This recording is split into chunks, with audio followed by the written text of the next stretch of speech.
అలాగే ఈరోజు importance of nitric oxide.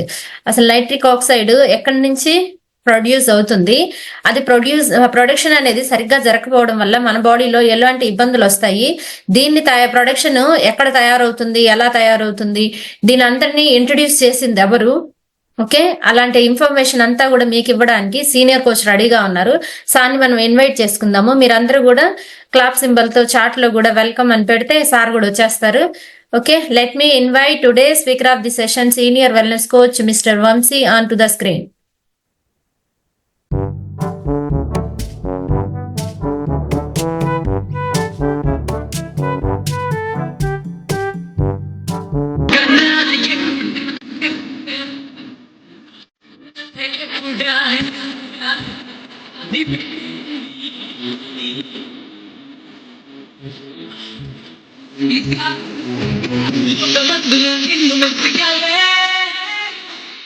Thank you, madam. Welcome, sir. Over to you, sir.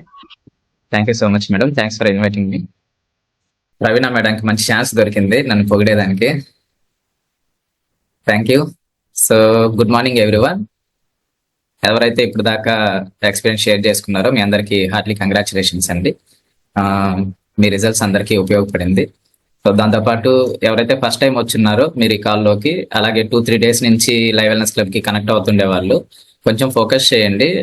మీకు information, దాంతోపాటు results ఇవన్నీ కూడా మీకు మీరు ఏదైతే పర్పస్ కోసం వచ్చారో అది ఫుల్ఫిల్ అయ్యేదానికి ఖచ్చితంగా మీకైతే ఉపయోగపడుతుంది. సో అది మిస్ అవ్వకుండా ఉండాలి అంటే ఖచ్చితంగా మీరు ఎక్కడైతే ఫోకస్ చేయాలి. అటు ఇటు డిస్టర్బ్ అవుతూనో ఏదైనా వర్క్ లో ఉంటూ వింటూనో అట్లా జరిగితే మీకేమీ కూడా ఉపయోగపడదు. గ్యాప్లుగా మీకు ఇన్ఫర్మేషన్ వచ్చినా కూడా అది మీకు అది కనెక్ట్ అవ్వదు అనమాట. ఆ ఇన్ఫర్మేషన్ మొత్తం కూడా మిస్ అయిపోతుంది. సో కొంచెం ఫోకస్ గా వింటూ ఉండండి. మీ ఫ్యామిలీ మెంబర్స్ కి కూడా ఉపయోగపడే ఇన్ఫర్మేషన్. సో టాపిక్ లోకి వెళ్ళబోయే ముందు ఒకసారి నా ఎక్స్పీరియన్స్ ఏంటి అనేది నేను తెలియజేస్తాను. ఈ కమ్యూనిటీకి రాకముందు జనరల్ గా నేను కూడా ఉండాల్సిన దానికన్నా ఒక 10 kgs ఎక్స్ట్రా వెయిట్ ఉండేవాడిని. ఈ 10 kgs ఎక్స్ట్రా వెయిట్ తో నేను ఆ వెయిట్ తో ఏమి ఇబ్బంది పడలేదు, కానీ ఆ వెయిట్ ఉన్నప్పుడు కొంచెం హెల్త్ ప్రాబ్లమ్స్ అనేవి నాకు కొంచెంగా ఇబ్బంది పెడుతూ ఉన్నాయి. అది కూడా నాకు అప్పుడు దాకా నేను ఎప్పుడు ఫేస్ చేయని ప్రాబ్లమ్స్. చాలా తక్కువ టైంలో నేను వెయిట్ ఇంక్రీజ్ అయ్యి ఆ తక్కువ టైంలోనే నాకు ఆ హెల్త్ ప్రాబ్లమ్స్ అనేవి మేజర్ గా నన్ను ఇబ్బంది పెట్టడం అనేది నాకు చాలా ఇబ్బంది అనిపించింది ఆ టైంలో. దాంతోపాటు నాకు యాక్సిడెంట్ అయిన తర్వాత నేను ఓవర్ వెయిట్ అయ్యాను. ఎక్కువగా సిట్టింగ్ వర్క్, నాది ఫోటోగ్రఫీ ప్రొఫెషన్. బిఫోర్ ఆ ఫోటోగ్రఫీ ప్రొఫెషన్ లో ఉన్నప్పుడు నాకు యాక్సిడెంట్ తర్వాత నేను ఎక్కువగా కూర్చొనే వర్క్ చేసుకుంటూ ఉండడం వల్ల, సో ఎక్కువగా వర్క్ చేసే అంటే బయటకు వెళ్ళడము లేకపోతే బాడీని కష్టపెట్టేది ఏం లేదు కాబట్టి సిట్టింగ్ వర్క్ లో ఉన్నాను కాబట్టి నాకు ఎక్కువగా వెయిట్ పెరుగుతూ వచ్చాను. ఒక 8 to 9 months లోనే నేను 10 kgs అనేది ఓవర్ వెయిట్ అయ్యాను. ఆ 10 kgs తో పాటు నాకు గ్యాస్ ట్రబుల్ అనేది ఫస్ట్ స్టార్ట్ అయింది. తర్వాత గురక సమస్య, డైజెషన్ ప్రాబ్లము, మోషన్ ప్రాబ్లము, తర్వాత కొంచెం బ్రీత్ తీసుకోవడం కష్టంగా ఉండేది. ఏ వర్క్ కూడా ప్రశాంతంగా చేసుకునేవాడిని కాదు. డే అంతా కూడా అన్కంఫర్ట్ గా ఉండేది అనమాట. అవి నాకు అప్పుడు దాకా నేను ఎప్పుడు ఫేస్ చేయని సిచ్యువేషన్స్ ఇవన్నీ కూడా. చిన్నప్పటి నుంచి నేను అన్నిటిలో చాలా యాక్టివ్ గా హెల్దీగా ఉండేవాడిని, ఫిట్ గా ఉండేవాడిని. డాన్స్ లో కావచ్చు, స్పోర్ట్స్ లో కావచ్చు, ప్రతి ఒక్క దాంట్లో యాక్టివ్ గా ఉండేవాడిని. బట్ నాకు ఎప్పుడైతే నాకు యాక్సిడెంట్ జరిగిన తర్వాత ఈ వెయిట్ ఎప్పుడైతే నేను ఇంక్రీజ్ అవుతూ వచ్చానో ఆ టైంలో దాంతోపాటు నాకు వర్క్ షెడ్యూల్ కూడా చాలా బిజీ ఉండేది. టైమింగ్స్ కంప్లీట్ గా డిఫరెంట్ గా ఉండేవి అనమాట. మార్నింగ్ బ్రేక్ఫాస్ట్ టైము ఇప్పుడు ఈ రోజుల్లో ఎలా అయితే ఫాస్ట్ కల్చర్ లో ఎలా అయితే మార్నింగ్ బ్రేక్ఫాస్ట్ 10, 11, ఆఫ్టర్నూన్ లంచ్ 3, 4 అట్లా చేస్తున్నారో, నేను last 7 years back, 8 years back నా లైఫ్ స్టైల్ అలా ఉండేదన్నమాట. మార్నింగ్ లేయడమే చాలా లేట్ గా లేచేవాడిని. ఎప్పుడో నచ్చితే బ్రేక్ఫాస్ట్ చేసేవాడిని. అది కూడా నాకు టైం లేకపోతే మార్నింగ్ లేచినప్పటి నుంచి వర్క్ చేసుకుంటూ ఉండేవాడిని. ఒక్కోసారి లేయడము బాగా లేట్ అయిపోయేది. డైరెక్ట్ గా మధ్యాహ్నం లంచ్ కి లేయడము, లేకపోతే జస్ట్ ఏదో బ్రేక్ఫాస్ట్ లైట్ గా చేసేసి ఈవినింగ్ 7 లేకపోతే 6 ఆ టైం దాకా మళ్ళీ ఏం తినకుండా ఉండడము, వాటర్ ప్రాపర్ గా తీసుకోకుండా ఉండడము, ఇలా ఉండిపోయేది అనమాట. ఇలా ఎప్పుడైతే నా లైఫ్ స్టైల్ మారిపోయిందో కంప్లీట్ గా, సో నాకు గురక సమస్య చాలా ఎక్కువైపోయింది. పొట్ట బాగా పెరిగిపోయింది అనమాట. ఏది తిన్నా కూడా డైజెషన్ అయ్యేది కాదు. పనుకున్న తర్వాత మిడ్ నైట్ ఆ ఫుడ్ అంతా కూడా రిఫ్లెక్ట్ అయ్యేది అనమాట గొంతులోకి. ఇంకా ఆ రోజు నైట్ అంతా కూడా నాకు నిద్ర ఉండేది కాదు, ఎందుకంటే ఆ గొంతు, ఆ ముక్కులు అంతా కూడా మంటగా ఉండేది. సో అలాగా నేను ఇబ్బంది పడుతూ ఉన్న టైంలో మా బ్రదర్ ద్వారా ఈ కమ్యూనిటీ నాకు పరిచయం అయింది. సో చాలా డేస్ చెప్పాడు అతను, ఒకసారి ట్రై చెయ్యి, కొంచెం పొట్ట ఎక్కువగా ఉంది కదా, ట్రై చేయి అని చెప్పారు. నేను దాని గురించి పట్టించుకోలేదు. ఒక 8-9 months తర్వాత సరే చూద్దాము అని చెప్పి ఒక 1 day ట్రై చేశాను. ఫస్ట్ డే ట్రై చేసినప్పుడు కొంచెం బెటర్ గా అనిపించింది. అంటే ఆకలి కంట్రోల్ కావడము, మధ్యాహ్నం టైంలో తిన్న ఫుడ్ కొంచెం డైజెషన్ అవ్వడము, మోషన్ కొంచెం ఫ్రీ అవ్వడము, ఆ డే అంతా యాక్టివ్ గా ఉండడము ఇలా గమనించాను. బాగానే ఉంది కదా, సరే దీన్ని కంటిన్యూ చేద్దామనే సిచ్యువేషన్ లో ఒక 3 days కంటిన్యూ చేసిన తర్వాత సో కొంచెం బెటర్ అనిపించింది. అలాగే కంటిన్యూ చేశాను. ఒక 3 months లో నేను ఎక్స్ట్రా ఏదైతే 10 kgs వెయిట్ ఉన్నానో ఆ 10 kgs ఎక్స్ట్రా వెయిట్ ని నేను కొంచెం కొంచెంగా నార్మల్ చేసుకోగలిగాను. ఆ 3 months లో వెయిట్ లాస్ అయ్యాను. ఆ వెయిట్ లాస్ అవుతున్న క్రమంలో నాకు కొంచెం లైఫ్ స్టైల్ కొంచెం కరెక్ట్ చేసుకొని, ఫుడ్ హ్యాబిట్స్ కొంచెం కరెక్ట్ చేసుకోవడం వల్ల సో బిఫోర్ నాకు ఏదైతే ఇబ్బందులు ఉన్నాయో హెల్త్ పరంగా, ఆ హెల్త్ సమస్యలన్నిటి నుంచి కూడా నేను ఒక్కొక్కటిగా నేను బయటకు రాగలిగాను. దాంతోపాటు నా స్కిన్ కూడా నేను చాలా మంచిగా ట్రాన్స్ఫార్మ్ చేసుకోగలిగాను అనమాట. సో బాడీ ఎప్పుడు కూడా పింపుల్స్ ఎక్కువగా ఉండేది నా ఫేస్ కి, అలాగే స్కిన్ కూడా చాలా బ్లాక్ గా ఉండేది, ఆయిల్ గా ఉండేది స్కిన్ అంతా కూడా. నాకు ఎప్పుడు దాని గురించి అయితే నేను ఇబ్బంది పడుతూ ఉండేవాడిని. స్కిన్ పరంగా అయితే వెయిట్ గురించి ఇబ్బంది పడలేదు, కానీ స్కిన్ పరంగా ఇబ్బంది పడేవాడిని. బట్ ఏం ట్రై చేసేదానికి అవకాశం ఉండేది కాదు. బట్ నాకు ఈ కమ్యూనిటీ పరిచయం అయిన తర్వాత వెయిట్ లాస్, నేను స్కిన్ పరంగా సపరేట్ గా నేనేం చేయలేదు, బట్ వెయిట్ లాస్ అవుతున్న క్రమంలో ఫుడ్ కొంచెం చేంజ్ అయిన తర్వాత నా స్కిన్ కూడా చాలా మంచిగా చేంజ్ అయింది. అప్పటి నుంచి ఇప్పుడు దాకా నేను లాస్ట్ 6.5 years నుంచి నేను 10 kgs వెయిట్ లాస్ అయ్యాను కదా, అలాగే నేను వెయిట్ పెరగకుండా సేమ్ వెయిట్ మెయింటైన్ చేసుకోగలుగుతున్నాను. నా స్కిన్ పరంగా కూడా నేను అంతే హెల్దీగా నేను మెయింటైన్ చేసుకోగలుగుతున్నాను. So thanks to my coach, ఇంత మంచి ఆపర్చునిటీ నాకు ఇచ్చినందుకు, ఇంత మంచి న్యూట్రిషన్ నాకు పరిచయం చేసినందుకు థ్యాంక్స్ టు మార్క్యూస్. అయితే ఈ రోజు మనకి టాపిక్ ఉంది కదా, so importance of nitric oxide అనేది. ఈ టాపిక్ ఏంటి అంటే జనరల్ గా చాలా మందికి తెలియదు. మనకి ప్రతిరోజు మనం ఏమేం చెయ్యాలి, ఏమేం తినాలి, ఎలా ఉండాలి, మన బాడీలో అసలు ఏం జరుగుతుంది, ఏదైనా ఇబ్బంది వస్తే ఎలా ఫేస్ చేయాలి, ఇలాంటి విషయాలు బయట చాలా మందికి తెలియదు. ఈ రోజు మనం చెప్పుకోబోయే టాపిక్ ఎలా ఉంటుంది అంటే, మనం బ్రతికుండాలి అంటే, మన శరీరము బ్రతికుండాలి అంటే ఖచ్చితంగా ఈ నైట్రిక్ ఆక్సైడ్ అనేది కంపల్సరీ అవసరం అన్నమాట. అంత ఇంపార్టెంట్ అయిన నైట్రిక్ ఆక్సైడ్ గురించి ఈ రోజు మనం తెలుసుకోబోతున్నాం. సో ఎట్టి పరిస్థితుల్లో డిస్టర్బ్ అవ్వద్దు. ఇప్పుడు మనం చెప్పుకోబోయే ఇన్ఫర్మేషన్ అంతా కూడా మీకు జనరల్ అవేర్నెస్ కోసం, అంటే మనకు అర్థం అవడం కోసము ఈ ఈ ఇన్ఫర్మేషన్ మనం డిస్కస్ చేసుకుంటున్నాము. అంతేగాని మీరు ఏదైనా మెడిసిన్స్ తీసుకుంటుంటే దానికి రీప్లేస్మెంట్ గాను, లేకపోతే ఇప్పుడు ఇక్కడ జరుగుతుంది ఇదే 100% కరెక్ట్ అను చెప్పడం కాదు. ఇది జనరల్ అవేర్నెస్ కోసం, దీన్ని మనము ఇన్ఫర్మేషన్ పరంగా మనం తీసుకోవచ్చు అనమాట. ఓకేనా? అయితే మనము కార్డియోవాస్కులర్ హెల్త్ గురించి, అంటే నైట్రిక్ ఆక్సైడ్ గురించి మనం తెలుసుకోవాలనుకుంటున్నాం కదా. సో కార్డియోవాస్కులర్ హెల్త్ అనేది, ఇప్పుడు మనకి నరాలు ఉన్నాయి కదా, జనరల్ గా నరాలు అంటే అందరికి తెలుసు, బట్ అది ఉండేదే సన్నగా ఉంటుంది కదా. దాంట్లో ఎన్ని లేయర్స్ ఉన్నాయో ఒకసారి చూడండి. ఎంత అంటే అన్ని సింపుల్ గా ఉండే నరంలో సో పైన దానికి అన్ని లేయర్లు ఉన్నాయన్నమాట. దానిపైన అవుటర్ కోట్ ఒకటి ఉంటుంది, అలాగే స్మూత్ మజిల్ ఒకటి ఉంటుంది, ఎలాస్టిక్ టిష్యూ ఒకటి ఉంటుంది, అలాగే ఎండోథెలియం అనేది బ్లడ్ లోపల, అంటే బ్లడ్ పైన సో లాస్ట్ లేయర్ అన్నమాట. అది మనకి నరాల లోపల ఉండేది సో లాస్ట్ లేయర్. అది చాలా చాలా ఇంపార్టెంట్ అన్నమాట. మన బ్లడ్ సర్క్యులేషన్ కి కావచ్చు, మనకి నైట్రిక్ ఆక్సైడ్ ప్రొడక్షన్ కి కావచ్చు, ఈ ఎండోథెలియం అనేది చాలా ఇంపార్టెంట్ రోల్ ప్లే చేస్తుంది. సో ఈ రోజు దీని గురించి మనం చెప్పుకోబోతున్నాం అన్నమాట. ఓకేనా? అయితే జనరల్ గా మనకి దీని గురించి ఫోకస్ చేయాలి. ఎండోథెలియం హెల్త్ గురించి మనం ఫోకస్ చేయాలి ఖచ్చితంగా. ఎందుకు ఫోకస్ చేయాలి అంటే, చాలా మందికి మన శరీరంలో ఏమేమి అవయవాలు ఉన్నాయి అనేది ఒకసారి అడిగినప్పుడు చాలా మంది ఆలోచించేది ఏంటి అంటే గుండె, ఊపిరితిత్తులు, కాలేయం, వీటి గురించి మాత్రం ఆలోచిస్తారనమాట. కానీ మనకి ఎండోథెలియం అని పిలువబడే చాలా తక్కువ మందికి తెలిసిన ఒక అవయవం ఉందని చాలా మందికి తెలియదు అనమాట దాని గురించి. అయితే మనకి కార్డియోవాస్కులర్ హెల్త్ అనేది, కార్డియో సిస్టమ్ కి సంబంధించిన హెల్త్ అనేది, ఈ ఆర్గాన్ అనేది మనకి 6 trillion ఎండోథెలియంతో కణాలతో కలిసి ఉంటుంది అనమాట. ఇవి మనకి శరీరం అంతటా ఇంచుమించుగా 1,00,000 మైళ్ళ రక్తనాళాలతో ఇది కంప్లీట్ గా ఇది ఉంటుంది. అయితే మనం జనరల్ గా సింపుల్ గా మనం దీన్ని పక్కన పెట్టేసేదానికి అవ్వదు. హెల్దీగా మనం మెయింటైన్ చేసుకోవాలి అంటే, మన హార్ట్ ఫంక్షనింగ్ మంచిగా జరగాలి అంటే ఈ ఎండోథెలియం అనేది చాలా హెల్దీగా మనం మెయింటైన్ చేసుకోవాలి ఎప్పటికైనా కూడా. అయితే మనం ఇది జనరల్ ప్రెగ్నెన్సీ టైంలో లేడీస్ కి ఒక పిండం అభివృద్ధి చెందేటప్పుడు దానికి బ్లడ్ సర్క్యులేషన్ మెయిన్ చాలా ఇంపార్టెంట్ కదా.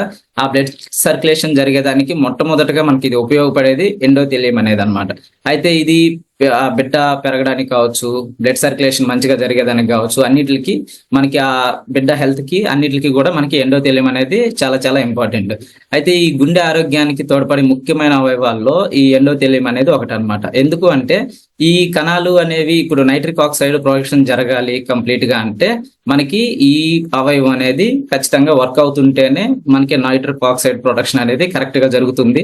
అది హెల్దీగా మెయింటైన్ అవుతూ ఉంటుంది. అది హెల్దీగా మెయింటైన్ అవ్వకపోతే ఆ బ్లడ్ సర్క్యులేషన్ మనకి అంత ప్రాపర్ గా జరగదు. ఆ బ్లడ్ అనేది క్లాట్స్ అవ్వడం కానీ, లేకపోతే సర్క్యులేషన్ అక్కడ బ్రేక్ అవ్వడం కానీ, స్లోగా జరగడం కానీ, బ్లడ్ ప్రెషర్ కి సంబంధించిన సమస్యలు రావడం కానీ ఇలా జరుగుతూ ఉంటుంది అనమాట. ఇలా జరగకుండా ఉండాలి, ఆ నైట్రిక్ ఆక్సైడ్ ప్రొడక్షన్ అనేది పర్ఫెక్ట్ గా జరగాలి, మన బాడీ హెల్దీగా ఉండాలి, ఎటువంటి డిస్టర్బెన్స్ ఉండకూడదు అని అనుకున్నప్పుడు ఇది ఖచ్చితంగా మనకి ఆ హెల్త్ అనేది మనం మెయింటైన్ చేసుకోవాలన్నమాట. అయితే చాలా మందికి ఈ రోజుల్లో చిన్న చిన్న ఏజ్ లోనే స్ట్రోక్స్ వస్తా ఉన్నాయి. ఎందుకు వస్తున్నాయి ఏంటి అనేది చాలా మందికి తెలియదు. ఈ నైట్రిక్ ఆక్సైడ్ ప్రొడక్షన్ అనేది ఒక 50 ఇయర్స్ వచ్చిన తర్వాత 50 ఇయర్స్ వచ్చేలోపు ఆ నైట్రిక్ ఆక్సైడ్ ప్రొడక్షన్ పరిస్థితి ఎలా అయిపోతుందంటే ఇంచుమించుగా 85% డెఫిషియన్సీలోకి వెళ్ళిపోతున్నారు. అంటే నైట్రిక్ ఆక్సైడ్ ప్రొడక్షన్ అనేది అంత పర్ఫెక్ట్ గా జరగట్లేదు. ఇప్పుడు సపోజ్ ఏజ్ వారీగా కనుక మనం చూసుకున్నాం అంటే ఇప్పుడు 20 ఇయర్స్ అనుకోండి, 20 ఇయర్స్ బిలో అనుకోండి చిన్నపిల్లలు, లేకపోతే అప్పుడే ఒక మేజర్ అయిన వాళ్ళు ఒక 20 ఇయర్స్ వాళ్ళ వరకు అయితే 100% నైట్రిక్ ఆక్సైడ్ ప్రొడక్షన్ అనేది బాడీలో జరుగుతుంది. 1 second. Recording in progress. So ఆ 20 ఇయర్స్ ఉండే వాళ్ళకైతే నైట్రిక్ ఆక్సైడ్ ప్రొడక్షన్ అనేది మంచిగా జరుగుతుంది. అదే 30 ఇయర్స్ లో మనం చూసుకున్నామంటే మీకు రైట్ సైడ్ పిక్చర్ లో కొంచెం క్లోజ్అప్ పెట్టి చూపించాను. ఎందుకు అంటే అది అర్థం కావాలి. మనకి 30 ఇయర్స్ ఉండే వాళ్ళకైతే సో 80% మాత్రమే నైట్రిక్ ఆక్సైడ్ ప్రొడక్షన్ అనేది జరుగుతుంది. ఈ నైట్రిక్ ఆక్సైడ్ ప్రొడక్షన్ అనేది ఏజ్ పెరిగే కొద్దీ తగ్గుతూ ఉంది. చూడండి 40s లోకి వచ్చేటప్పటికి 50% మాత్రమే ప్రొడక్షన్ జరుగుతుంది. అంటే 50% మన బాడీలో డెఫిషియన్సీ ఉంది. ఆ డెఫిషియన్సీ వల్ల మన బాడీకి ఏం జరుగుతుంది అంటే ఇక్కడ మీకు ఈ రౌండ్ గా ఉంది కదా, ఈ రౌండ్ గా ఉండే దాంట్లో ఈ గోల్డ్ కలర్ లో కనపడుతుంది చూడండి, ఇది ఉంది కదా, ఇది మనకి ఆ 40s లోకి ఇప్పుడు నైట్రిక్ ఆక్సైడ్ ప్రొడక్షన్ తగ్గేకుందే ఇక్కడ మనకి కొలెస్ట్రాల్ అనేది బ్యాడ్ కొలెస్ట్రాల్ అనేది ఫామ్ అయిపోతూ వస్తుంది అనమాట. అదే 55% వచ్చేటప్పటికి 35% మాత్రమే 50 ఇయర్స్ వాళ్ళకి నైట్రిక్ ఆక్సైడ్ ప్రొడక్షన్ అనేది జరుగుతుంది. సో నైట్రిక్ ఆక్సైడ్ ప్రొడక్షన్ జరుగుతున్నప్పుడు ఇక్కడ చూడండి, సింపుల్ గా చూడాలి అంటే ఆ బ్యాడ్ కొలెస్ట్రాల్ అనేది పెరిగిపోతూ ఉన్నప్పుడు నరాల లోపల అది బ్లడ్ సర్క్యులేషన్ పర్ఫెక్ట్ గా అయ్యేదానికి అవ్వదు. ఎందుకంటే అది క్లోజ్ అయిపోతూ ఉందన్నమాట. కొంచెం కొంచెంగా క్లోజ్ అయిపోతున్నప్పుడు ఆ సర్క్యులేషన్ పర్ఫెక్ట్ గా జరగదు కదా. అలాగే 60 ఇయర్స్ కి వచ్చేటప్పటికి 50 దాటింది అంటే ఆల్మోస్ట్ ఆల్ మనకి నరంలో ఒక 40% 50% వాల్ అనేది క్లోజ్ అయిపోతూ వస్తుంది అనమాట. ఈ నైట్రిక్ ఆక్సైడ్ ప్రొడక్షన్ అనేది జరగకపోవడం వల్ల ఈ బ్యాడ్ కొలెస్ట్రాల్ అనేది ఇంక్రీజ్ అవుతూ సో మన హార్ట్ కి సంబంధించిన ప్రాబ్లమ్ రావడానికి చాలా మేజర్ గా ఛాన్సెస్ ఉన్నాయి. సో దీన్ని కరెక్ట్ గా మనం అర్థం చేసుకోవాలి. ఎందుకు అంటే చాలా మందికి చాలా తక్కువ ఏజ్ లోనే ఈ రోజుల్లో స్ట్రోక్స్ వచ్చి చనిపోతా ఉన్నారు. ఎందుకు చనిపోతున్నారు ఏంటి అనేది తెలియదు. వాళ్ళకి ఏమి హెల్త్ ప్రాబ్లమ్స్ ఉండవు, లేకపోతే ఎలాంటి బ్యాడ్ హ్యాబిట్స్ ఉండవు, అయినా కూడా స్ట్రోక్స్ వచ్చి చనిపోతారు. బ్యాడ్ హ్యాబిట్స్ ఉంటేనే స్ట్రోక్స్ వస్తాయి, లేకపోతే ఎక్కువగా హార్ట్ కి సంబంధించిన ఏదైనా ఇంతకు ముందు బిఫోర్ ఏదైనా ప్రాబ్లం ఉంటేనే స్ట్రోక్స్ వస్తాయి, ఇట్లా ఆలోచించుకుంటున్నారు బయట చాలా మంది. నిన్నటి దాకా హెల్దీగా మంచిగా ఫిట్ గా ఉండే వాళ్ళు కూడా ఒకసారిగా స్ట్రోక్స్ వచ్చి చనిపోయే వాళ్ళు చాలా మంది ఉన్నారు. ఎందుకు జరుగుతుంది అంటే ఈ రీసెంట్ గా ఒక 1-2 ఇయర్స్ నుంచి మనము సోషల్ మీడియాలో కూడా చాలా విన్నాము. ఎగ్జాంపుల్ ఎక్సర్సైజ్ చేసేటప్పుడు కావచ్చు, ఏదైనా వర్క్ లో ఉంటూ సింపుల్ గా ఒకసారిగా ఏమి ఇబ్బంది లేకపోయినా కూడా చనిపోయిన వాళ్ళు చాలా మంది ఉన్నారు. ఎందుకు అంటే ఆ నైట్రిక్ ఆక్సైడ్ ప్రొడక్షన్ అనేది ఒక ఏజ్ కి వచ్చిన తర్వాత అది న్యాచురల్ గా దాన్ని ప్రొడ్యూస్ అవడం అనేది చాలా తగ్గిపోతూ వచ్చింది. సో దానివల్ల ఏంటి అంటే మనకి ఏ టైంలో అయినా ఇబ్బంది కలిగేదానికి అవకాశం ఉంది. కాబట్టి మనం చాలా జాగ్రత్తగా దాన్ని మెయింటైన్ చేసుకుంటూ ఉండాలి. ఈ ఎండోథెలియం హెల్త్ సెల్ అనేది ఇది కొంచెం థిక్గా ఉంటుంది అనమాట. దీన్ని కొంచెం క్లోజ్అప్ లో చూడండి. మనకి లోపల లేయర్ ఉంది కదా, ఈ బ్లాక్ కలర్ లో దీన్ని రౌండ్ అప్ చేస్తున్నారు. ఆ లేయర్ ఏదైతే ఉందో అది అంతా కూడా థిక్ గా ఉంటుంది అనమాట. ఆ లేయర్ థిక్ గా ఉండి సో ఆ బ్లడ్ సర్క్యులేషన్ కరెక్ట్ గా ఫ్లో లో ఉండడము, ఆ నైట్రిక్ ఆక్సైడ్ ప్రొడక్షన్ అనేది కరెక్ట్ గా జరుగుతున్నప్పుడు ఏంటి అంటే కంప్లీట్ గా అది ప్రొడ్యూస్ అవుతూ ఉండాలి. డే మొత్తం కూడా అది ప్రొడ్యూస్ అవుతూ ఉంటే ఆ బ్లడ్ సర్క్యులేషన్ ఎక్కడా కూడా మనకి బ్రేక్ అవ్వకుండా చాలా హెల్దీగా మనకి అది బ్లడ్ సర్క్యులేషన్ అనేది మెయింటైన్ అనేదానికి జరుగుతూ ఉంటుంది. అయితే ఇది అనేక ముఖ్యమైన గుండె అవయవాలతో ఇది అనేక రకాల హెల్దీగా బాడీ అంతా కూడా ఆర్గాన్స్ అన్నిటిని కూడా హెల్దీగా ఉండేలాగా ఈ ఎండోథెలియం అనేది మనకి మెయింటైన్ చేస్తూ ఉంటుంది అనమాట. అయితే ఈ బ్లడ్ సర్క్యులేషన్ ఆ ప్లేట్లెట్స్ అవి గట్టగట్టకుండా సపోజ్ సింపుల్ గా అది మొత్తం కూడా ఫ్లో అవుతూ ఉండేదానికి ఒక దగ్గర నుంచి ఒక ఆర్గాన్ నుంచి ఇంకొక ఆర్గానికి టోటల్ గా బాడీ మొత్తము ఈ బ్లడ్ సర్క్యులేషన్ జరగాలి అంటే అది ఎక్కడ కూడా గట్టకట్టకూడదు, అలాగే ఎక్కడ కూడా బ్రేక్ అవ్వకూడదు. సో అలా బ్రేక్ అవ్వకుండా జరగాలి అంటే ఈ నైట్రిక్ ఆక్సైడ్ ప్రొడక్షన్ అనేది జరుగుతూ ఉన్నప్పుడు అది ఒక దగ్గర నుంచి ఒక దగ్గరికి మూవ్ అవుతూ ఉంటుంది అనమాట బ్లడ్. అలా బ్లడ్ మూవ్ అవుతూ ఉన్నప్పుడు ఏంటి అంటే మనం ఏదైతే తీసుకుంటున్నామో ఫుడ్, మనకి ఆక్సిజన్, ఇవన్నీ కూడా మన అవయవాలకు అన్నిటికి ఆక్సిజన్ కావచ్చు, న్యూట్రిషన్ వాల్యూస్ కావచ్చు, అది కంప్లీట్ గా అవి అందజేస్తూ ఉంటుంది. కాబట్టి మన శరీరం అనేది యాక్టివ్ గా ఉంటుంది, హెల్దీగా మనం అన్ని మన పనులు మనం చేసుకునే దానికి బాడీ కరెక్ట్ గా వర్క్ అవుతూ ఉంటుంది అనమాట. ఇలా వర్క్ అవ్వాలి అంటే ఇలాగా మనకి బ్లడ్ సర్క్యులేషన్ అనేది కరెక్ట్ గా జరగాలి. అయితే circulation and hard working heart గురించి మనం తెలుసుకుందాం. చాలా మందికి గుండె కొట్టుకుంటుంది, గుండె మనకి బాగా పనిచేస్తుంది, లేకపోతే మనం బ్రతికుండాలంటే గుండె చాలా ఇంపార్టెంట్ అని అందరికీ తెలుసు.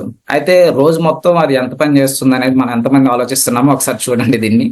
ప్రతిరోజు ఖచ్చితంగా ప్రతి క్షణము మనకైతే హార్ట్ అయితే మనకి వర్క్ చేస్తూనే ఉండాలి. అయితే ఇది ఎలా వర్క్ అవుతుంది? ఇది మనకి దమనులు, సిరలు ఇట్లాగా దీని ద్వారా బ్లడ్ సర్క్యులేషన్ అనేది మనకి పంపింగ్ చేయడానికి ఇది డే మొత్తం కూడా ఇది కష్టపడుతూ ఉంటుంది అనమాట.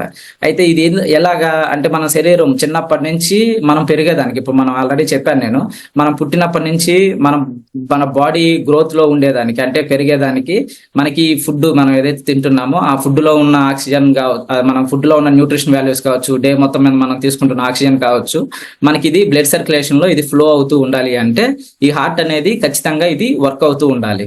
అయితే డే మొత్తం మీద మనకి వర్క్ అయ్యేదాన్ని మనం ఎంతవరకు హెల్దీగా చూసుకోగలుగుతున్నాము, అసలు దాని గురించి మనం ఎంతవరకు ఆలోచించగలుగుతున్నాము? మన బాడీలో ఉండేది 5 లీటర్స్ మాత్రమే బ్లడ్, 5 లీటర్స్. ఆ 5 లీటర్సే మనకి డే మొత్తం మీద అది ఎన్ని కిలోమీటర్లు ట్రావెల్ చేస్తుంది, ఎన్నిసార్లు అది సర్క్యులేషన్ జరుగుతుంది, అది అన్నిసార్లు సర్క్యులేషన్ జరగాలంటే మన హార్ట్ ఎన్నిసార్లు అది కొట్టుకోవాలి. అలా కొట్టుకోవడం వల్ల బ్లడ్ సర్క్యులేషన్ అనేది కరెక్ట్ గా జరగడం వల్ల మనం ఎంతో హెల్దీగా ఉంటుంది. అలా ఏదైనా కొంచెం డిస్టర్బ్ అయింది అనుకోండి, సో ఒక్కసారిగా ప్రాణమే కోల్పోయేదానికి అవకాశం ఎక్కువ ఉంది కదా. అలాగా దాన్ని మనము చాలా జాగ్రత్తగా చూసుకోవాలన్నమాట. అంటే మన డేలో మన శరీరం మొత్తం కూడా ఇంచుమించుగా 1,00,000 మైళ్ళ రక్తనాళాలు ఉంటాయి అన్నమాట. అంటే ఇంచుమించుగా 12,000 మైళ్ళు. అది ఒకవేళ మనం సింపుల్ గా క్యాలిక్యులేట్ చేసుకోవాలి అంటే 12,000 మైళ్ళు అది ప్రయాణిస్తుంది అనమాట. అంత దూరం అంటే ఎగ్జాంపుల్ చెప్పాలి అంటే ఒక యుఎస్ అంతటా కూడా ఒక ఎండ్ నుంచి ఒక ఎండ్ వరకు కొలుచుకుంటే సో దానికి 4 రెట్లు ఎక్కువగా, అంటే అంత వర్క్, అంత బ్లడ్ సర్క్యులేషన్ ఫ్లో అనేది మన బాడీలో ఉంది అంటే దాన్ని మనం చాలా జాగ్రత్తగా చూసుకోవాలి కదా. సో మన గుండె రోజు మొత్తం మీద సుమారు 1,00,000 సార్లు కొట్టుకుంటుంది అనుకోండి. 1,00,000 సార్లు ఖచ్చితంగా 1,00,000 నుంచి 1,03,000 ఇట్లా పర్ఫెక్ట్ గా గనక హార్ట్ గనక కరెక్ట్ గా గనక కొట్టుకుంటే సో డే మొత్తం మీద 1,00,000 సార్లు కొట్టుకుంటుంది. అయితే సంవత్సరానికి ఇంచుమించుగా 35 మిలియన్లుగా సార్లు అది కొట్టుకుంటుంది. అంటే ఎన్ని సార్లు అది డే మొత్తం మీద అది వర్క్ లోనే ఉంటుంది కదా, సంవత్సరాలు అది వర్కింగ్ లోనే ఉంటుంది కదా. ఇంచుమించుగా ఒక మనిషి జీవిత కాలంలో 2.5 బిలియన్ కంటే ఎక్కువ సార్లు అది కొట్టుకుంటుంది. సో అన్ని సార్లు అది వర్క్ అవ్వాలి అంటే అది ఎంతో హెల్దీగా ఉండాలి. దాని గురించి ఖచ్చితంగా మనం అయితే పట్టించుకోవాలి. లేదు అంటే అది ఇబ్బంది జరిగిందంటే మనం ఏం చేయలేము. అయితే మనకి ఆ లేయర్ ఉంటుంది కదా, ఆ నరాలు ఉంటాయి కదా, ఆ నరాల లోపల దాని పార్ట్స్ ఎట్లా ఉంటాయి, అది ఎలా ఉంటుంది అనేది ఒకసారి పిక్చర్ అనమాట. ఈ ఎండోథెలియం అనేది ఈ ఎల్లో కలర్ లో కొంచెం లోపల ఒక లేయర్ లాగా ఉంది కదా, ఇది మనకి నరాల లోపల మొత్తం ఉంటుంది అనమాట. అది అలా ఉంటుంది కాబట్టి ఆ నైట్రిక్ ఆక్సైడ్ ప్రొడక్షన్ అనేది జరుగుతున్నప్పుడు ఆ బ్లడ్ ఫ్లో అనేది కరెక్ట్ గా జరుగుతూ ఉంటుంది. ఆ స్మూత్ లేయర్ ఇదంతా, స్మూత్ మజిల్ ఇదంతా కూడా. ఇటు సైడ్ రైట్ సైడ్ చూసుకున్నామంటే అది డ్యామేజ్ అయ్యింది చూడండి. డ్యామేజ్ అవడం అంటే అది మొత్తం కూడా కొంచెము కుంచుకొని పోయి ఉందన్నమాట. అంటే బాగా నలిగిపోయి ఉండడము, ఆ పొరంతా కూడా లేచిపోయి ఉండడము ఇట్లా ఉందన్నమాట. స్మూత్ మజిల్ ఇక్కడంతా కూడా చూడండి, ఈ పార్టికల్స్ అంతా కూడా నురుగుగా ఉన్నాయి. అంటే అక్కడ డ్యామేజ్ అవడం ఆల్రెడీ స్టార్ట్ అవుతూ ఉంది. సో దానికంటూ ఒక ఫైబర్ లేయర్ ఒకటి ఉంటుంది, క్యాప్. ఆ ఫైబర్ అది కూడా కొంచెం డ్యామేజ్ అవుతూ వస్తుంది అనమాట. ఇలా ఎప్పుడైతే మనకి డ్యామేజ్ అనేది జరుగుతూ ఉంటుందో సో మనకి అన్హెల్దీగా ఉండేదానికి ఎక్కువ అవకాశం ఉంటుంది. అయితే మనం హెల్దీగా ఉండాలి అంటే మనం ఏం చెయ్యాలి? స్క్రీన్ షేర్ అయిందా ఇప్పుడు దాకా?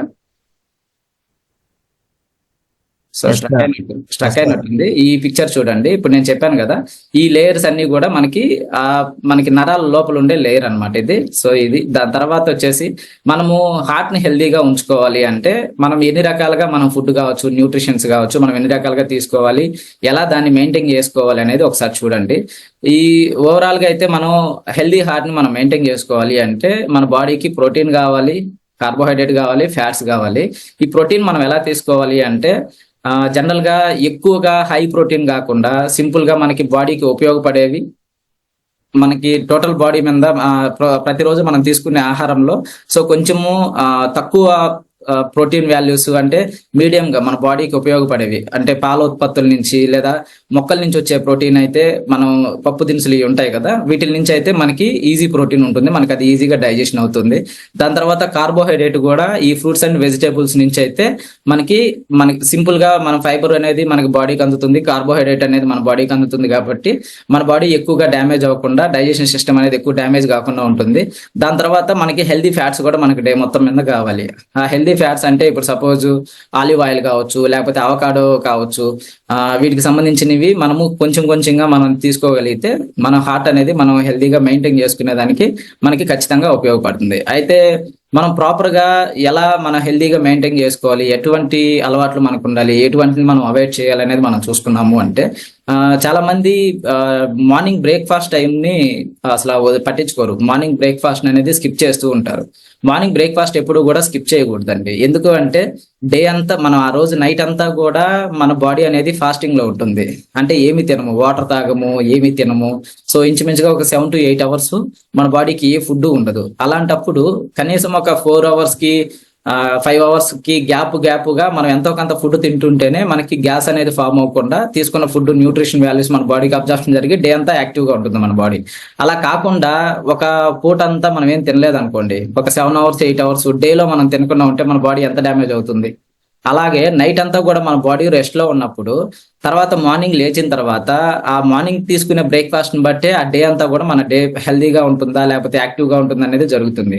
అలా కాకుండా మనము వెయిట్ పెరుగుతున్నామనో లేకపోతే ఏదైనా కొంచెం ఇబ్బందులు ఉన్నాయనో, టైం సరిపోవట్లేదనో మనము ఆ బ్రేక్ఫాస్ట్ ని స్కిప్ చేసేస్తున్నాం. అది చాలా డ్యామేజ్ చేస్తుంది మన బాడీని. అలా చేయకూడదు. దాని తర్వాత ఈ రోజుల్లో ఫాస్ట్ ఫుడ్స్ కావచ్చు, ఈ గడ్డగట్టే ఫ్యాట్స్ సంబంధించిన ఫ్రై ఐటమ్స్ కావచ్చు, ఇటువంటి ఫుడ్స్ మనం ఎక్కువగా తీసుకుంటూ ఉన్నాం బయట. సో వీటిని మనం కొంచెము అవాయిడ్ చేయాలి, ఫ్రైడ్ ఐటమ్స్ ఇటువంటి అన్ని కూడా. దాని తర్వాత మనకి ప్రోటీన్ ఎక్కువగా ఉండే ఫుడ్స్ మనం రెగ్యులర్ గా మనం తీసుకోగలిగితే మనకు ఖచ్చితంగా మనకు ఉపయోగపడుతుంది. దాంతో పాటు మనకి ఎక్కువగా సీ ఫుడ్స్ అన్నమాట, అంటే ఫిష్ కావచ్చు, వెజిటేబుల్స్ కావచ్చు, ఈ ఫుడ్స్ మనం తీసుకోగలిగితే కొంచెం మనం హెల్దీగా మెయింటైన్ చేసుకునే దానికి, అలాగే సాల్ట్ యూజ్ చేసేది కొంచెం తగ్గించుకోవాలి, రెడ్యూస్ చేసుకోవాలి. అంటే ఉప్పు చాలా మంది ఎక్కువగా తీసుకుంటూ ఉంటారు, సో దాన్ని కొంచెం తగ్గించుకోవాలి. అలాగే చాలా మంది కూల్ డ్రింక్స్ కి ఎక్కువగా అలవాటు పడి ఉంటారు. ఆ కూల్ డ్రింక్స్ ప్లేస్ లో వాటిని నార్మల్ వాటర్ ని రీప్లేస్ చేసుకొని మంచి వాటర్ ని కనుక రెగ్యులర్ గా తీసుకోగలిగితే, ఎంత మనకి తీసుకోవాలో అన్ని లీటర్లు కనుక మనం తీసుకోగలిగితే చాలా హెల్దీగా మనం మెయింటైన్ చేసుకోవచ్చు. ఇంకా ఇంపార్టెంట్ ఏంటి అంటే మీల్స్ అనేది అసలు స్కిప్ చేయకూడదు. డే మొత్తం మీద మనకి ఎనర్జీగా ఉండాలన్నా, మన బాడీ మెయింటైన్ అవ్వాలన్నా, వర్క్ చేయాలన్నా మనకి ఖచ్చితంగా ఫుడ్ అయితే కావాలి. మనకి నచ్చినప్పుడు బ్రేక్ఫాస్ట్ స్కిప్ చేసుకోవడము, నచ్చినప్పుడు లంచ్ స్కిప్ చేసుకోవడము అలా చేయకూడదు. సో ఏమి కూడా మన బాడీలో ఖచ్చితంగా అది మెయింటైన్ అవుతూ ఉండాలన్నమాట. సో దాన్ని 1 రోజుకి 2 రోజులకి కాదు మనం చూసుకోవాల్సింది. మనం బతుకున్నంత కాలం హెల్దీగా ఉండాలి అంటే ఈ బాడీని మనం చాలా జాగ్రత్తగా చూసుకోవాలి. అయితే మన బాడీ అంతా కూడా హెల్దీగా ఉండాలంటే ఒక 3 రకాలుగా మనము మన బాడీని చూసుకోవచ్చు. అయితే ఏంటి అంటే, ఒకటి కొంచెం ఎక్సర్సైజ్ చేసుకోవాలి డే మొత్తం మీద. అలాగే హెల్దీ వెయిట్ మనం మెయింటైన్ చేసుకోవాలి. మరీ అండర్ వెయిట్ లో ఉండకూడదు, మరీ ఓవర్ వెయిట్ లో ఉండకూడదు. ఐడియల్ వెయిట్ లో మనము లైఫ్ టైం అయితే మనం మెయింటైన్ చేసుకోవాలి. అలాగే బ్యాలెన్స్డ్ న్యూట్రిషన్ అనేది ప్రతిరోజు మనం తీసుకునే ఫుడ్ లో మనకి అందాలి. ఎలా అందాలి అంటే, ఇప్పుడు సపోజ్ ఎక్సర్సైజ్ గురించి మనం చెప్పుకుంటే, మనం చేసే ఎక్సర్సైజ్ అనేది మన బాడీకి చాలా ఉపయోగపడుతుంది. ఆ ఎక్సర్సైజ్ అనేది ఎలా ఉండాలి అంటే, ఏదో నేను ఒక 10 kg బరువు తగ్గాలి, ఈ 4-5 రోజులు చేయాలి, లేకపోతే ఒక 6 నెలలు చేయాలి, తర్వాత వదిలేసుకోవాలి అంటే అలా కాదు. మనం చేసే యాక్టివిటీ అనేది, ఫిజికల్ యాక్టివిటీ అనేది మనకి బాడీకి ప్రతిరోజు ఉండాలి, ప్రతి సంవత్సరం ఉండాలి. మనం చనిపోయేంత వరకు కూడా ఫిజికల్ యాక్టివిటీ అనేది ఖచ్చితంగా ఉండాలి. అలా ఉంది కాబట్టి పాస్ట్ డేస్ లో ఇంతకు ముందు కాలంలో అయితే అందరూ హెల్దీగా ఉండేవాళ్ళు, చనిపోయేంత వరకు కూడా ఎవరు ఓవర్ వెయిట్ అయ్యేవాళ్ళు కాదు, అందరూ ఫిట్ గా ఉండేవాళ్ళు, హెల్త్ ప్రాబ్లమ్స్ తో చనిపోయేవాళ్ళు కాదు. ఎందుకంటే వాళ్ళు చనిపోయే ముందు కూడా ఎంతో కొంత వర్క్ చేసుకుంటూనే ఉండేవాళ్ళు. బట్ ఈ రోజుల్లో మనకి ఏంటి అంటే ఏదో బరువు తగ్గేదానికి మాత్రమే ఎక్సర్సైజ్ చేయాలి, లేకపోతే ఏదో ఒక అవసరానికి తగ్గట్టు ఒక 3 నెలలు 2 నెలలు వర్కౌట్ చేయాలి అని చెప్పి చాలా మంది ట్రై చేస్తూ ఉంటారు. అలా కాదు, మన హెల్దీ వెయిట్ ని మనం మెయింటైన్ చేసుకోవాలంటే ఖచ్చితంగా మనం చేసే ఎక్సర్సైజ్ అనేది ఏది ఉందో అది డే మొత్తము మనకు సంవత్సరాలైనా అది లైఫ్ టైం కి ఉపయోగపడేలాగా మనం చేసుకోవాలి. ఎందుకంటే ఆ ఫిజికల్ యాక్టివిటీ పర్ఫెక్ట్ గా జరుగుతున్నప్పుడు మన బాడీలో నైట్రిక్ ఆక్సైడ్ ప్రొడక్షన్ అనేది ఖచ్చితంగా ఇంప్రూవ్ అవుతూ ఉంటుంది అనమాట. ఆ ఫిజికల్ యాక్టివిటీ లేదనుకోండి, ఎప్పుడైతే ఫిజికల్ యాక్టివిటీ తగ్గిపోతుందో అది న్యాచురల్ గా మన బాడీలో నైట్రిక్ ఆక్సైడ్ ప్రొడక్షన్ అనేది తగ్గిపోవడం వల్ల చాలా మేజర్ సమస్యలు అనేది ఇప్పుడు మనం చూస్తూ ఉన్నాము. దాని తర్వాత హెల్దీ వెయిట్ మెయింటైన్ చేసుకోకపోవడం వల్ల కూడా సమస్యలు అనేవి వస్తూ ఉన్నాయి. మనం తీసుకుంటున్న ఫుడ్ అయితే తీసుకుంటున్నాం కానీ టైం టు టైము దాంట్లో న్యూట్రిషన్ వాల్యూస్ మన బాడీకి పర్ఫెక్ట్ గా అందకపోవడం వల్ల, ఏ ఆర్గాన్కి ఏ విటమిన్ కావాలో ఏ మినరల్ కావాలో మన బాడీకి పర్ఫెక్ట్ గా అందకపోవడం వల్ల సో దానికి సంబంధించిన సమస్య ఒకసారి స్టార్ట్ అయిన తర్వాత అది గ్రాడ్యువల్ గా కొంచెం ఇంక్రీజ్ అవుతూ వచ్చి సో ఒక స్టేజ్కి వచ్చిన తర్వాత ఎన్ని మందులు మింగినా కూడా ఆ సమస్య నుంచి బయటకు రాకపోవడము, లేకపోతే ఎన్ని రోజులు ఎన్నిసార్లు ట్రై చేసినా ఎన్ని రకాలుగా ట్రై చేసినా కూడా ఆ సమస్య నుంచి బయటకు రాకుండా ఉండడానికి రీజన్ ఏంటి అంటే మనం మందులైతే తీసుకుంటున్నాం కానీ మనం తీసుకోవాల్సిన ఫుడ్ కరెక్ట్ గా తీసుకోవట్లేదు, మార్చుకోవాల్సిన అలవాట్లు కరెక్ట్ గా మార్చుకోవట్లేదు. పాత రోజుల్లో మనం ఏదైతే ఆ సమస్య వచ్చేదానికి మన లైఫ్ స్టైల్ అప్పుడు దాకా ఎలా ఉందో ఆ లైఫ్ స్టైల్ ను మార్చుకునే దానికి మనం మందులు తీసుకుంటున్నా, ఆ సమస్య నుంచి బయటకు రావడానికి మందులు తీసుకుంటున్నా కూడా ఇంతకు ముందు ఏం లైఫ్ స్టైల్ లీడ్ చేసామో అదే లైఫ్ స్టైల్ లీడ్ చేస్తున్నప్పుడు ఖచ్చితంగా ఆ సమస్య నుంచి బయటకు రారు. అదే జరుగుతుంది ఇప్పుడు బయట అంతా కూడా. ఏ టాబ్లెట్ మనం స్టార్ట్ చేసినా కూడా చాలా మందికి ఆ టాబ్లెట్ నుంచి వాళ్ళు ఇంక జీవితకాలం రాలేకపోతున్నారు. ఎన్ని సంవత్సరాలైనా కూడా మేము ఆ టాబ్లెట్ వేసుకుంటున్నాం మాకు బానే ఉంది, మేము ఇది తీసుకుంటున్నాం ఇది మాకు బానే ఉంది అనుకుంటున్నారు, కానీ బాగుంటే అసలు ఆ టాబ్లెట్ వేసుకోవాల్సిన అవసరం లేదనే విషయమే మర్చిపోయారు పూర్తిగా. సో అంత తీవ్రంగా మెడిసిన్ యూసేజ్ అనేది అలా ఎందుకు ఉంది అంటే మన డేలో ప్రతిరోజు మన బాడీకి పోషక విలువలు అందకపోగా ప్రతిరోజు మన లైఫ్ స్టైల్ అనేది ఉండే కొంది బాగా బ్యాడ్ గా తయారవుతూ ఉందన్నమాట. అంటే టైమింగ్స్ కావచ్చు, ఫుడ్ కావచ్చు, అన్ని మారిపోతా ఉన్నాయి. దానివల్ల ఏంటి అంటే మన బాడీ ఖచ్చితంగా ఇబ్బంది పడుతూ ఉంది. సో దీనిని మనం అర్థం చేసుకున్న తర్వాత ఖచ్చితంగా మనం చేయాల్సింది ఏంటి అంటే కనీసం ఎవరిని మార్చుకోకపోయినా మన ఫ్యామిలీ మెంబర్స్ కి అయినా కూడా ఇలాంటి విషయాలు కొన్ని అయినా తెలియజేయగలగాలి. ఇప్పుడు హార్ట్ కి సంబంధించి ఏదైనా ప్రాబ్లం వస్తుంది అంటే ఈ నైట్రిక్ ఆక్సైడ్ ప్రొడక్షన్ అనేది కరెక్ట్ గా జరగకపోవడం వల్ల వస్తుంది.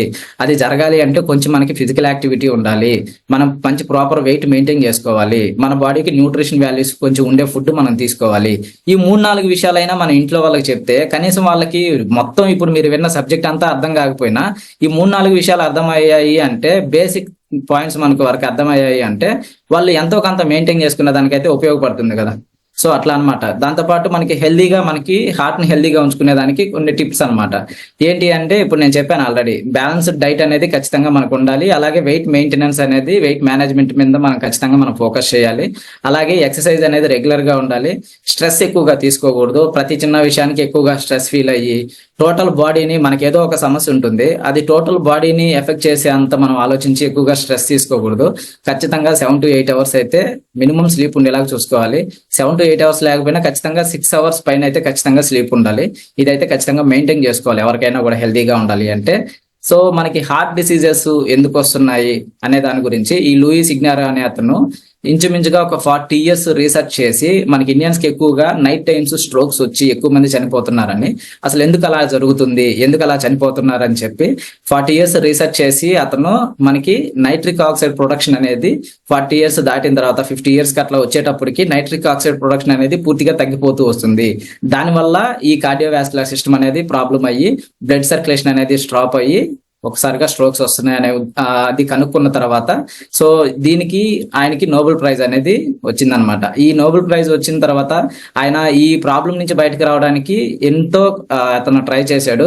దాని తర్వాత ఒక బుక్ కూడా, మీకు ఎవరికైనా బుక్ చదివే ఇంట్రెస్ట్ ఉంటే నో మోర్ హార్ట్ డిసీజెస్ అనే ఒక బుక్ కూడా ఉంది.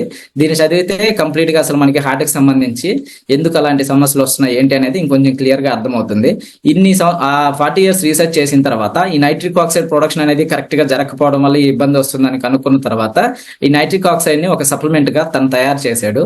తను చేసిన తర్వాత ఇది ఎక్కువ మంది పీపుల్ కి రీచ్ అవ్వాలి అంటే సో ఎలా రీచ్ అవుతుంది అని ఆలోచించుకుంటున్న టైంలో మనకి న్యూట్రిషన్ కి ఇది పరిచయం అయిన తర్వాత సో ఈ నైట్ వర్క్స్ ని ఎక్కువ మంది పీపుల్ కి ఇది ఉపయోగపడేలాగా ఇది కోచెస్ అయితే గైడ్ చేయగలరు అని చెప్పి మన కంపెనీకి అతను సైన్ చేసి ఈ కంపెనీకి మనకి ప్రోడక్ట్ అనేది ఇచ్చాడనమాట ఈ supplement.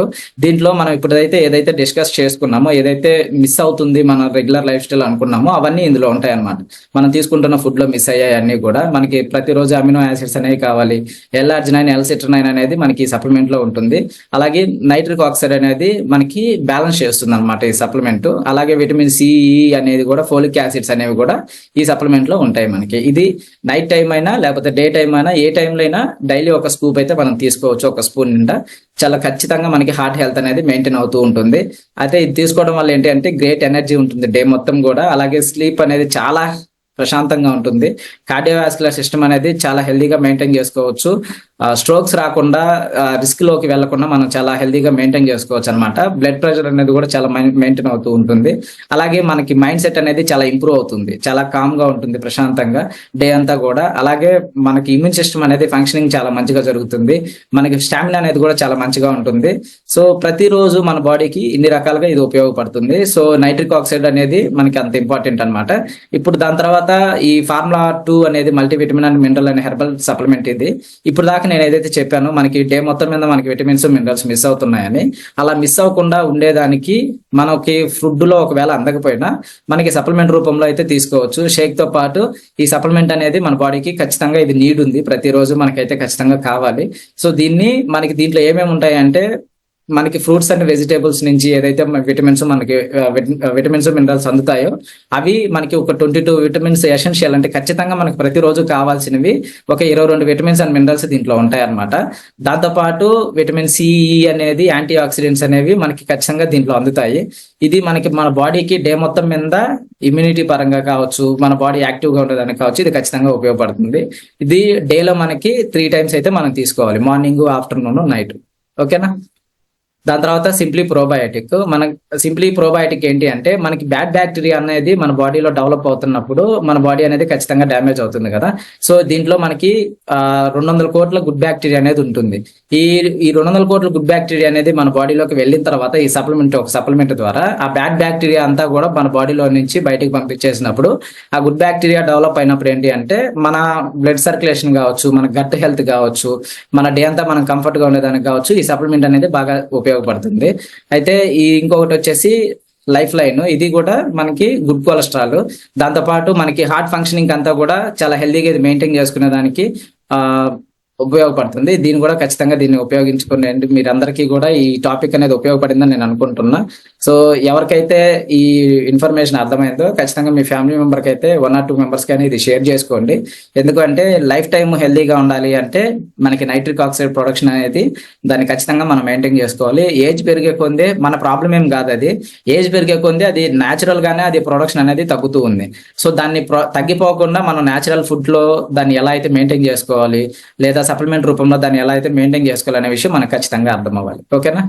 So thank you so much. ఇప్పుడు దాకా ఎవరైతే ఈ కాల్లో ఉన్నారో మీ అందరికీ హార్ట్లీ కంగ్రాచులేషన్స్ అండి. ఇంతటితో ఈ కాల్ అనేది కంక్లూడ్ అవుతుంది.